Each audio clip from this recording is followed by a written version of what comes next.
14 তারিখে আমরা গণতান্ত্রিক প্রক্রিয়ায় শান্তিপূর্ণভাবে ওয়াকফ সংশোধনী আইনের বিরুদ্ধে একটা মিছিল করতে চেয়েছিলাম কলকাতাতে। আসার পথে পুলিশকে দিয়ে আটকেছে এই শওকত মোল্লা সাহেবরা।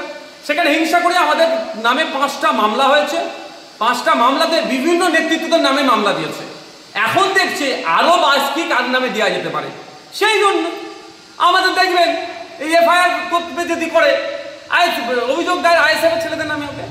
আর যদি সঠিক তদন্ত হয় দেখবেন শওকত মোল্লা এতে জড়িয়ে গেছে। তৃণমূল কংগ্রেসের আমি দায়িত্ব নিয়ে বলছি, যদি সঠিক তদন্ত হয় তৃণমূল কংগ্রেস আগুন লাগিয়ে আইএসএফের নামে দোষ দিচ্ছে। এখন আমাদের ছেলেদেরকে প্রশাসনের লোক পক্ষ থেকে যে সুমোটো করে যে মামলা দিয়েছে একাধিক ছেলের নামে, একাধিক নেতৃত্বদের নামে, তা তো আটকে রাখতে পারছে না। এই ধরনের ঘটনা এরা 2-4টে আরও হয়তো ঘটাতে পারে, আইএসএফের নামে দোষ দিতে পারে। তবে আমরাও দেখছি পুলিশ নিরপেক্ষ তদন্ত করুক। যে আগুন লেগেছে সত্যি যদি তাকে গ্রেফতার করা হয় দেখবেন, আমি অন ক্যামেরা বলছি, সে তৃণমূলের। এবার তাকে কে আগুন লাগাতে বলেছে? তৃণমূলের বড় নেতারও নাম চলে আসবে যদি সঠিক তদন্ত হয়।